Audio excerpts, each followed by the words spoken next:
नमस्कार, सलाम और जूले। मैं हूं सोनम वांगचुक लद्दाख से। आप में से कुछ लोग हमें जानते होंगे हमारे शिक्षा सुधार के कामों के बारे में, या फिर पर्यावरण के काम में आइस स्तूपा, आर्टिफिशियल ग्लेशियर जैसे कामों के लिए, या फिर आई लिव सिंपली जैसे ग्लोबल मूवमेंट्स जो कि सादा जीवन अपनाकर क्लाइमेट चेंज को रोकने के लिए लोगों को प्रेरित करती है।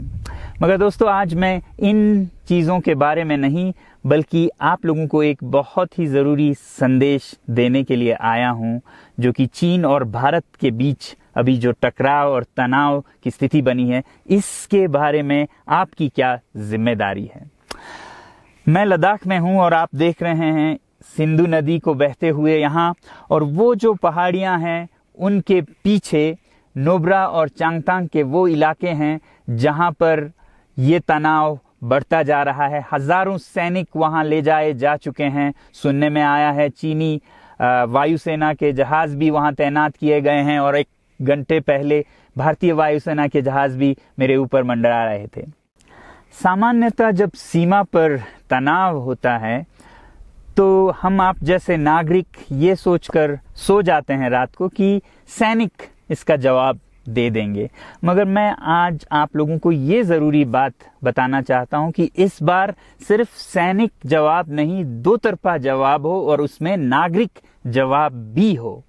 तो आप जैसे नागरिक दिल्ली, मुंबई और बेंगलोर और अनेक शहरों से क्या कर सकते हैं इसमें, ये समझने के लिए पहले हमें समझनी होगी चीन की ये हरकत और वो ऐसा क्यों कर रहा है।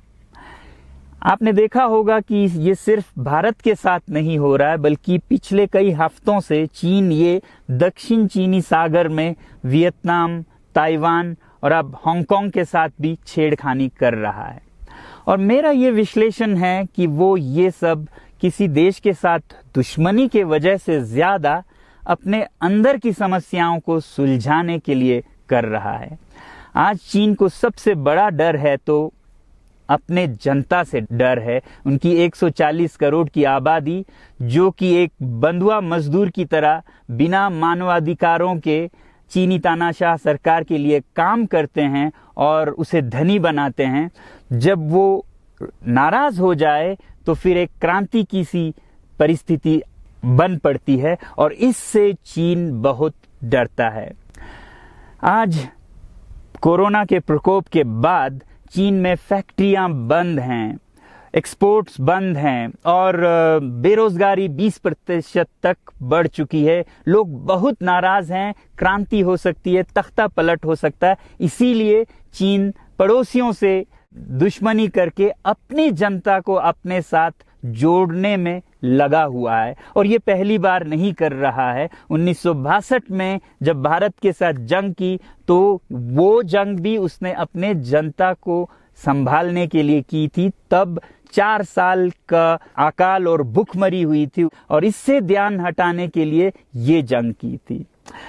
चीन के लिए अपनी जीडीपी और जो खुशहाली है उसे बढ़ाते रहना बहुत ही जरूरी है, और जिस दिन जीडीपी घट जाए वहां की जनता क्रांति के लिए तैयार है। मैं तो कहता हूं कि इस बार भारत की बुलेट पावर से भी ज्यादा वॉलेट पावर काम आएगी। जो नागरिक पैसा खर्चते हैं चीन के सामान को खरीदने में, जरा सोचिए, हम आप भारतीय उद्योग को मारकर चीन से मूर्तियों से कपड़ों तक हर साल 5 लाख करोड़ के सामान खरीदते हैं, और फिर यह पैसा आगे जाकर हमारे सीमा पर हथियार और बंदूक बनकर हमारे सैनिकों के मौत का कारण बन सकती हैं।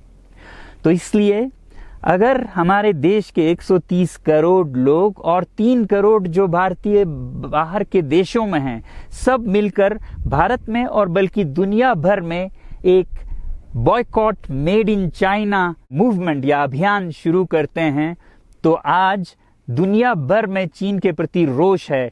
हो सकता है कि सारी दुनिया साथ आए और इतने बड़े स्तर पर चीनी व्यापार का बॉयकॉट हो कि चीन को जिसका सबसे बड़ा डर था वही हो, यानी कि उसकी अर्थव्यवस्था डगमगाए और उसकी जनता रोष में आए, विरोध और तख्ता पलट। और अगर हम ऐसा नहीं करते हैं तो कितनी बदनसीबी की बात होगी भारत के लिए, ज़रा सोचिए। एक तरफ हमारे सेना सीमा पर जंग लड़ रही होगी और दूसरी तरफ हम आप चीनी सामान, मोबाइल से लेके कंप्यूटर्स, कपड़ों से लेके खिलौनों तक को खरीद कर उनकी सेना को पैसा भेज रहे होंगे, चीन की सेना को। ये तो हुई हार्डवेयर की बात। दूसरी तरफ हमारी युवा चीनी सॉफ्टवेयर, एप्स, गेम्स जैसे टिकटॉक, शेयरिट, इन सब में मस्त, उन्हें दूसरी तरफ से करोड़ों करोड़ों का पैसा भेज रहे होंगे। तो इसलिए बहुत ज़रूरी है कि हम एक नागरिक जवाब ज़रूर दें और इसे एक अभियान बनाएं, ग्लोबल मूवमेंट की तरह। ये बॉयकॉट मेड इन चाइना का जो अभियान है वो भारत के लिए भी एक वरदान साबित होगी। जैसा कि हमारे प्रधानमंत्री ने एक विजन हमें दिया था स्वावलंबन का, सेल्फ रिलायंस, वो तब हो सकता है जब हमारे अपने उद्योग फलें फूलें।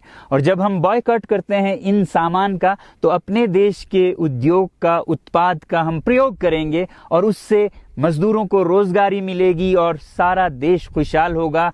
बजट होगा कि हम और अच्छी तरह से टक्कर ले सकें सीमा पर भी।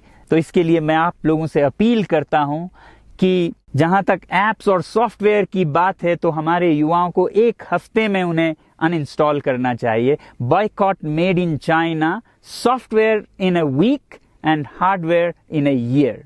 क्योंकि साजो सामान के लिए वक्त लगेगा हमारे अपने देश से और बाहर से विकल्प निकलने तक, तो उसे हम 1 साल के अंदर कर सकते हैं। तो ये हम न सिर्फ अपना प्रतिज्ञा करें बल्कि 100 और लोगों को इसके बारे में समझाएं, शेयर करें सोशल मीडिया पर, और हमारी जो मीडिया है वो जनता तक, देश के कोने कोने तक पहुंचाए। और जैसे ही इसका असर दिखने लगेगा, इंटरनेट से एप्स लाखों में, करोड़ों में अनइंस्टॉल होंगे, तो चीन को संदेश साफ जाएगा और यही एक तरीका उसे मेज पर पहुंचा सकती है जहां पर की बातचीत हो शांति की। तो जाते जाते मैं ये बता दूं कि मैं क्या करने जा रहा हूं। इस फोन पर जो भी चीनी ऐप्स हैं उन्हें तो मैं 1 हफ्ते में हटा रहा हूं, बल्कि ये फोन जो कि चीन में बना है इसे भी मैं 1 हफ्ते में अपनी जिंदगी से अलग कर रहा हूं और 1 साल के अंदर हर वो चीज जिस पे मेड इन चाइना लिखा है उसे जिंदगी से निकालने जा रहा हूं। हमें चीन से, चीनी लोगों से कोई समस्या नहीं है, चीनी सरकार और उनकी रवैयों से समस्या है। जब तक चीन में परिवर्तन ना हो हमें ऐसा करना होगा। और आप लोगों से मैं अपील करता हूं कि आप अपने शहर में, अपने मोहल्ले में ऐसे इवेंट्स करें जहां लोग प्रतिज्ञाएं करें कि चीनी सामान का बहिष्कार करें जब तक चीन में परिवर्तन ना हो। और मैं सालों से कहता रहा हूं कि 21वीं सदी में देश के लिए जान देने की नहीं बल्कि जिंदगी देने की जरूरत है।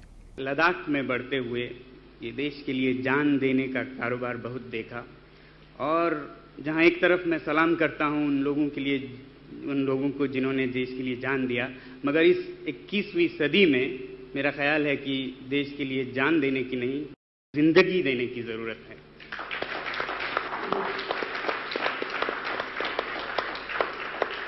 तो आप भी निभाइएगा अपना रोल। जय हिंद।